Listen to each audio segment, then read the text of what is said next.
What's up, Sporkman family? It's your boy Sporkman, and welcome back to another video.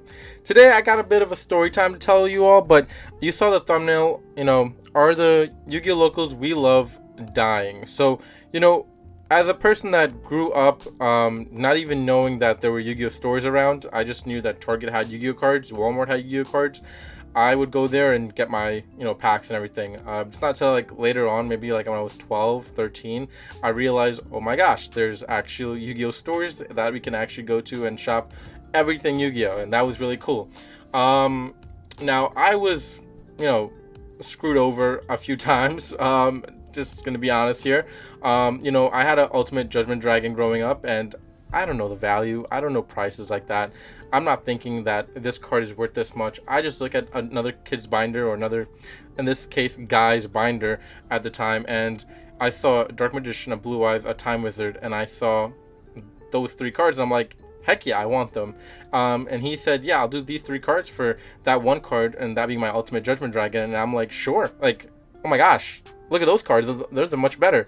So obviously I didn't know at the time. Obviously, big mistake on my part. But at the same time, I mean, when we talk about a game that we love and game that we trade, it's called a trading card game, everybody. You collect what you love, and the value sometimes is meaningless. I wish I can go back to those days, not gonna lie, because sometimes you miss those days of not knowing what prices were. But now as you grow up, you kind of understand the market, understand the prices, you understand to value certain things a little bit more than you should. But what I'll say to this is why I'm telling the stories, because I recently went into a locals. And not all locals are like this, okay? But I'm just gonna make that very clear. Not all locals are like this. It's just the very few that make it very bad for our community. So this local I went to, and I saw a kid. He bought a few packs of the new Terminal Revenge. Obviously, there's a reason why I have this up right now. He pulled the Dragon Master Magia, and I was in shock. Oh my goodness, in shock. I mean, like, it looked beautiful, not gonna lie. And then the store owner came up, oh my gosh, you actually pulled the big card in the set. And the kid was so ecstatic. I mean, he didn't even know what it was, to be honest. And the guy offered him, I mean, this is a few days ago, the card was selling for around $700. So, I mean, okay, so there's that. The guy offered him $95 for the card. $95. The kid was like, oh my gosh, of course, I'll take it. And then the guy was like, okay, give me 1 second, I'll be right with you. And then so he went to go do another deal. I pulled the parent aside, which happened to be the mom at the time, and I told her, I'm like, I don't think you should do that, I'm just letting you know. And she said, oh, why? I'm like, that's a $700 card. Like, he just pulled a $700 card.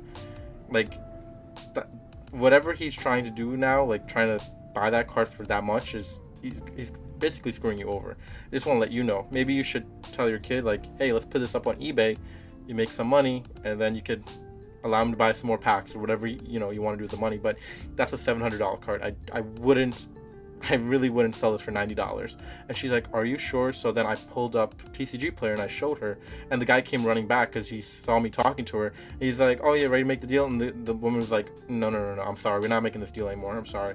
And then the guy like looked at me like disgustingly, like angry, and I'm like yeah, I'm going to tell them the truth. I mean, you're trying to screw them over by like a lot. Like, if you offered maybe like $300, it's still screwing him over, but in a way, okay, $300, maybe I'll give you a little pass. Not even, I shouldn't, but I'll give you the pass. $90, really $90. So I got a little annoyed with that. So obviously he gave me a disgust look. I didn't care. Like, I don't even go to this locals that much. Like, I could care less to ever come back. Right then and there, I was never gonna buy anything in that store again. But yeah, I walked out with the lady. She thanked me. I said, here, if you have any questions on Yu-Gi-Oh or anything related to prices or what you should buy, I have a whole channel. I do content. Reach out to me on Instagram.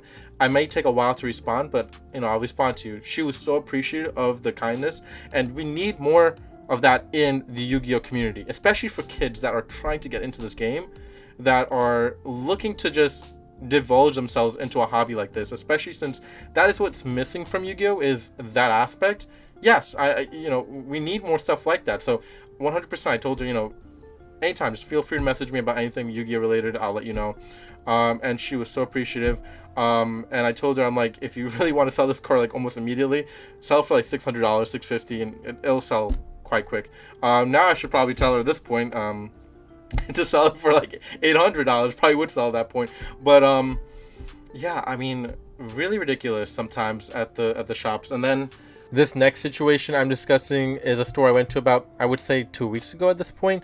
I actually went with a friend, and it's a store that's 6 minutes away from me. It's very close, very convenient for me.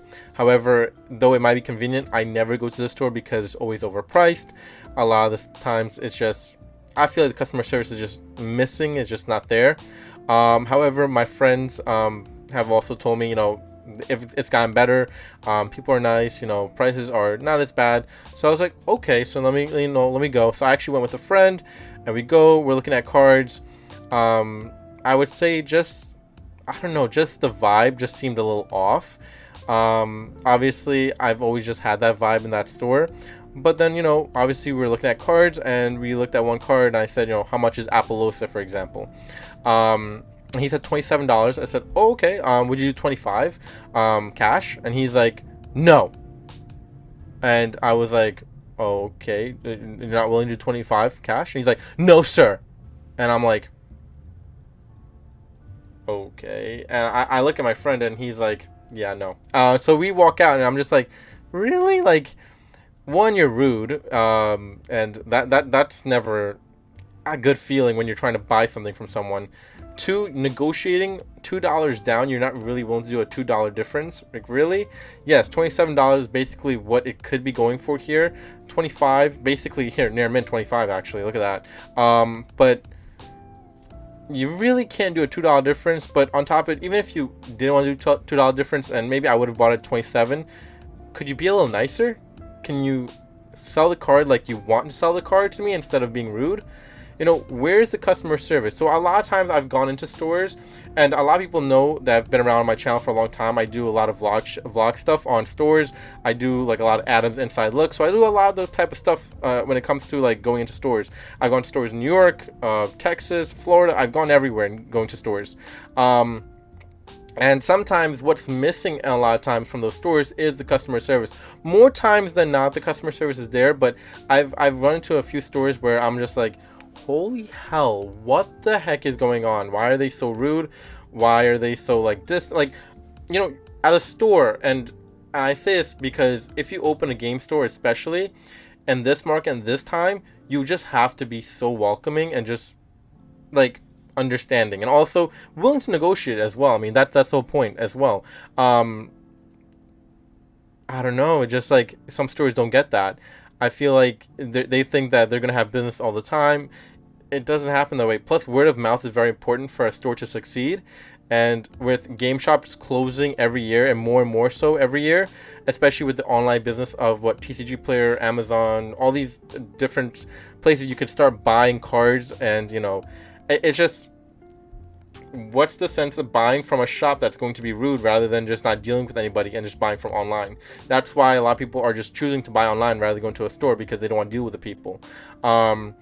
And that's really sad to say, because I love going and shopping in the in-person stores. Now, not every store is like that. I just want to make it very clear, not every store is like this. There's amazing stores here in New York, right? I have Gamer's Choice. I have Gaming Universe here in Flushing and Main Street, which is an amazing store as well. Like, there's amazing stores here that are just doing an exceptional job. But then you have stores like the one I went to that's very close to me, and they just do a terrible job at customer service and all around just what they represent. So I definitely would not go there again. I'm definitely not making the mistake to go there again. And there's just, I think the other part to this as well is that a lot of gaming stores are not marketing properly. Like, I've been seeing it a lot. Like, they don't market their events. They don't, market on Instagram, Facebook, whatever platform. They're just not doing their due diligence. Even though they have a social media, they don't market. They're not reaching out to content creators. Hey, can we work with you? Do you want to come open up the newest box of the store? Hello, like, your gaming store. You're trying to get business into your store. Reach out to content creators within your space. Find them and bring them to your store to open the newest product. Why? It's just more eyes on your store, and obviously there's gonna be eyes on that creator because they have a following. Do your due diligence and reach out to these people. That's the whole point. That's what I'm trying to understand, like why businesses are not doing this. If I had a gaming store, I'd be capitalizing on all these things. Negotiating, you got it. You want to reach out to content creators for them to come and open early stuff at your store? Go for it. Like that's what you're supposed to be doing. Like that's the missing piece when it sometimes comes to a gaming store to succeed. And it's just laziness a lot of times on their part. They're either hiring the wrong staff, they're not hiring people to help them with marketing.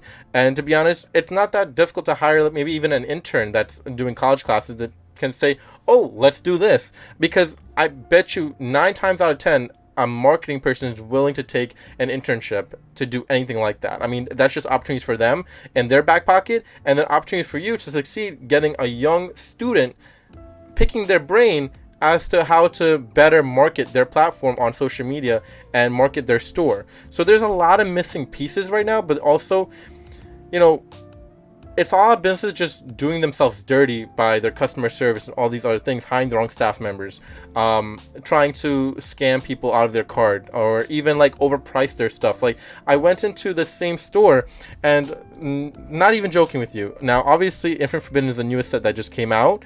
You see a box here, TCG Player for $75. The business is selling it for $95. Why? Why are you selling it for $95? Sell it for $85. Okay, I'll give you the $10 difference. I'll give it to you, even though it should probably be like 80.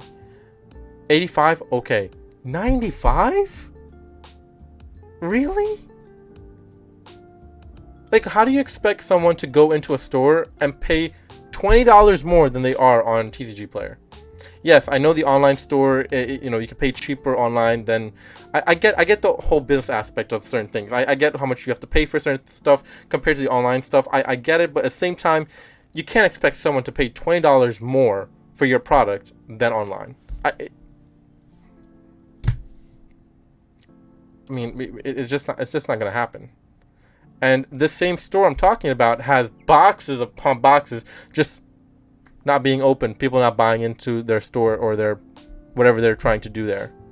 And there's a reason for that. You'll have some gullible people that do it, that probably don't know the price. Like the little kid, he didn't know the price. Stores got to do a better job. You know, I always rip Konami on a lot of things, but stores have to do their part as well to make their store worthwhile, worth going to. So, I mean, there's a lot of pieces to Yu-Gi-Oh! Succeeding. This could be another part of how Yu-Gi-Oh! Can succeed, is shop owners actually waking up and realizing, hey, let me actually not be lazy on a day-to-day basis, and let me actually promote my business to actually do well. You want to make money, no? You open up a card store, you want to make money? Like, what's going on there? Like, am I the one being confused here? But are you doing so well that you don't need the marketing? Like, I don't know. But yeah, that's just my little rant, but a little story time for you guys. But also to shop owners, to shops around, wake up, do a better job. Now there are, like I said, other shops that are doing their, you know, due diligence, good job, and you want to go to the store every day. It seems like something that, you know, is very welcoming. You want to play Yu-Gi-Oh, you want to play One Piece, you want to play Lorcana, whatever game you want to play it at that store because it's very, you know, a great shop. It brings in a lot of good people. The owners are amazing, staff is great, prices are good, negotiation is great, everything about the store and the environment, it just, location, amazing. And then you'll have the few stores here and there that do this type of stuff that really makes it not worthwhile. So it's not every store, right? But for the most part, I would say it's a, I want to say 65-35% of good, 65%, 35% not so good. They have to keep working. But it sucks because for the most part, what I hear is that the states, the little states here in the country, they struggle. They struggle a lot because they're not bringing enough people, but also they're escalating their prices, which, I mean, I guess because they're not bringing a lot of people, they have to. But at the same time, you know, maybe you would bring in a lot more people if you did your due diligence and a lot of other things as well. So there, you know, there's a lot of factors to it because Yu-Gi-Oh! Is not a dying game. It can be seen as a dying game at times, but it is not a dying game. So we'll see what happens. And hopefully there are changes made forward in a lot of stores. And hopefully a lot of stores are listening to this, something like this, because I think they need the advice to, you know, not be lazy, to be honest with you, and also just be good, be nice, be a nice business. Like, at the end of the day, that's all we want. I mean, just be welcoming. But yeah, but that's about it. I hope you guys enjoyed today's video. Please subscribe and comment. Would love to hear what you have to say in the comment section down below. But peace out, YouTube.